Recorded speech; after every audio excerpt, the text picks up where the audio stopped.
जय श्री राम भक्तजनों, आप सभी का स्वागत है श्री रामचरितमानस कथा के वार्षिक पाठ के 23वें दिन की कथा में। श्री रामचरितमानस वार्षिक पाठ में हम प्रतिदिन 3 दोहे पढ़ते हैं, जिससे हमारी संपूर्ण रामायण 1 वर्ष में पूर्ण हो जाती है। जिन भक्तजनों पे समय की कमी रहती है वे प्रतिदिन मात्र 3 दोहे पढ़कर 10 से 15 मिनट देकर अपना जीवन सफल बना सकते हैं। श्री रामचरितमानस श्री तुलसीदास जी द्वारा रचित हिंदी व अवधी भाषा में लिखा हुआ ग्रंथ है, जिसे कोई भी व्यक्ति आसानी से पढ़ सकता है और अपने जीवन को सफल बना सकता है।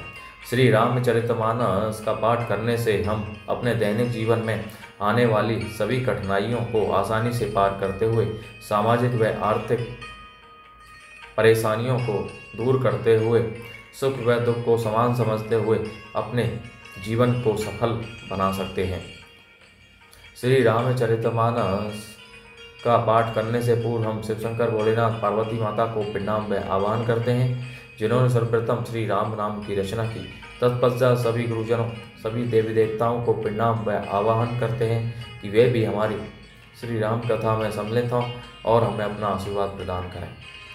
बोलो जय श्री रामचंद्र की जय। जय सरस्वती माता की जय। बजरंगबली की जय। श्री गणेशाय नमो नमः। जय तुलसीदास जी की जय। श्री वाल्मीकि जी की जय। तो शुरू करते हैं आज की कथा। त्रिकालज्ञ सर्वज्ञ तुम्हें गति सर्वत्र तुम्हारी, कहु सुता के दोष गुने मुनिवर हृदय विचारी।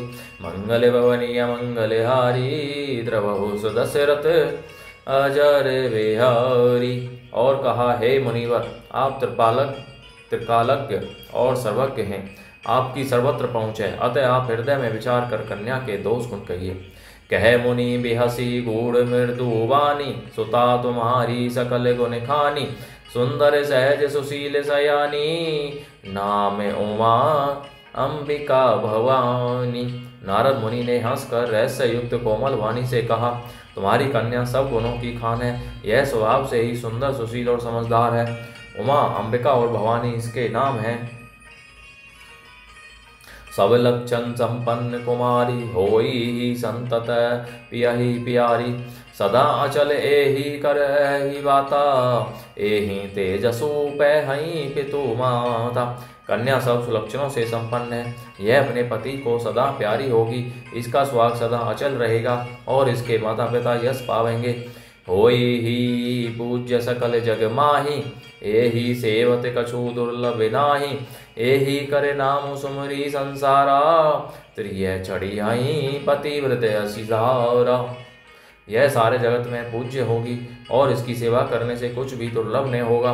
संसार में स्त्रियां इसका नाम सिमरन करके पतिव्रत रूपी तलवार की धार पर चढ़ जाएंगी। शैल सुलक्षण सुता तुम्हारी, सुनहूं जे अब गुण दुई चारी। अगुण अमान मातु पितु हीना, उदासीन सब संशय छीना। हे पर्वतराज, तुम्हारी कन्या सुलक्षणी है, अब इसमें जो 2-4 अवगुण हैं उन्हें भी सुन लो। गुणहीन मानेहीन माता पिता विहीन, उदासीन संशयहीन लापरवाह।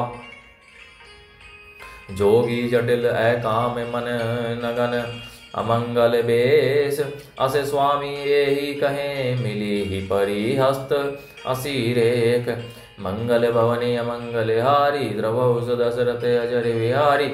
योगी जटाधारी, निष्काम हृदय, नंगा और अमंगल वेश वाला ऐसा पति इसको मिलेगा, इसके हाथ में ऐसी ही रेखा पड़ी है। सोनी मुनि गिरा सत्य जिये जानी, दुखितम पति उमा हरिसानी। नारद हूँ यह भेदु न जाना, दशा एक समुझब विलगाना। नारद मुनि की वाणी सुनकर और उसको हृदय में सत्य जानकर पति पत्नी हिमवान और मैना को दुख हुआ और पार्वती जी प्रसन्न हुई। नारद जी ने भी इस रहस्य को नहीं जाना, क्योंकि सबकी बाहरी दशा एक सी होने पर भी भीतरी समझ भिन्न भिन्न थी। सकल सखी गिरिजा गिरी मैना, पुलक शरीर भरे जल नैना। होई ने मिर्सा देव ऋषि भाषा, उमा सो बचनु हृदय धरी राखा। सारी सखियां पार्वती, पर्वतराज, हिमवान और मैना सभी के शरीर पुलकित थे और सभी के नेत्रों में जल भरा था। देवऋषि के वचन असत्य नहीं हो सकते, यह विचार कर पार्वती ने उन वचनों को हृदय में धारण कर लिया।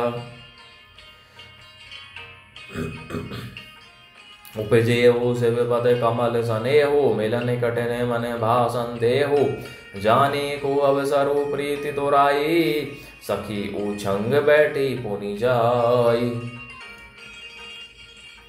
उन्हें शिव जी के चरण कमलों में स्नेह उत्पन्न हो आया, परंतु मन में यह संदेह हुआ कि उनका मिलना कठिन है। अवसर ठीक ने जानकर उमा ने अपने प्रेम को छुपा लिया और फिर वे सखी की गोद में जाकर बैठ गईं।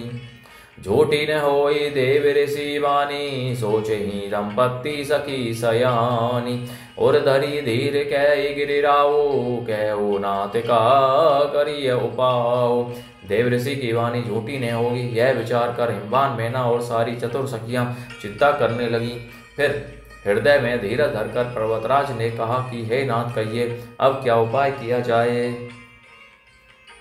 कह मुनि से हिमवंत सुनु, जो विधि लिखा लीलार, देव धनुज नर नाग मुनि को न मेट निहार।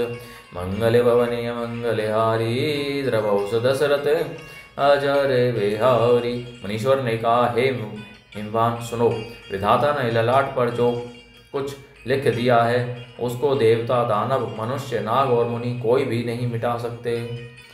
तदपि एक मैं कहूँ पाई, होई करे जो देव सहाय। जस बरु मैं बरनेऊ तुम्हें पाही, मिली ही उमही तस संशय नाही। तो भी एक उपाय मैं बताता हूँ, यदि देव सहायता करें तो वह सिद्ध हो सकता है। उमा को वर तो निसंदेह वैसा ही मिलेगा जैसा मैंने तुम्हारे सामने वर्णन किया है। जे जे बर के दोष बखाने, ते सब शिव पही में अनुमाने।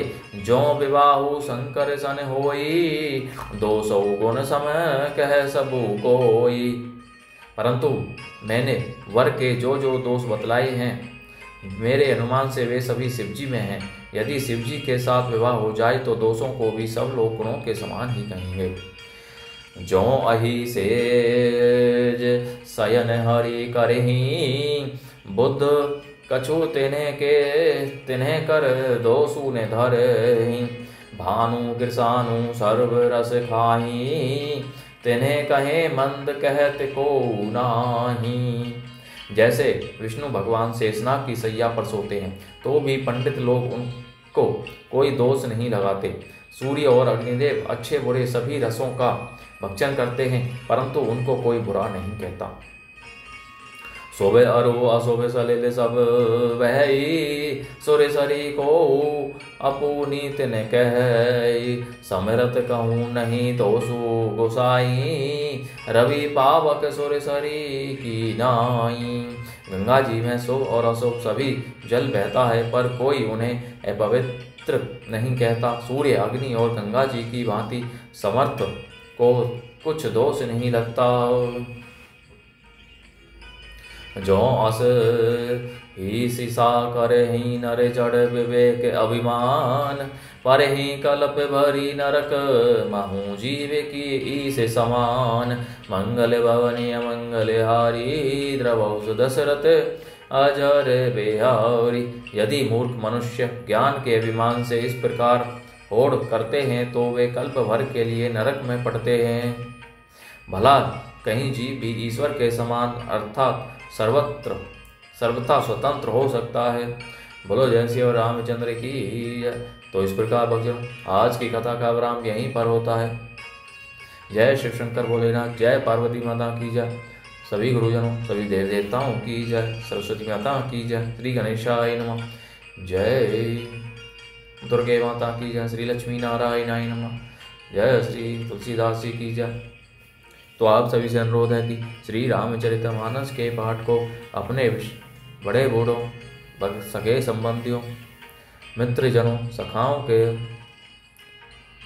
साथ शेयर कीजिए, जिससे वे भी श्री रामचरितमानस का पाठ करके अपने जीवन को सफल बना सकें और आप पुण्य का भागी बने। बोलो जय श्री रामचंद्र की जय। जय श्री राम, जय श्री राम।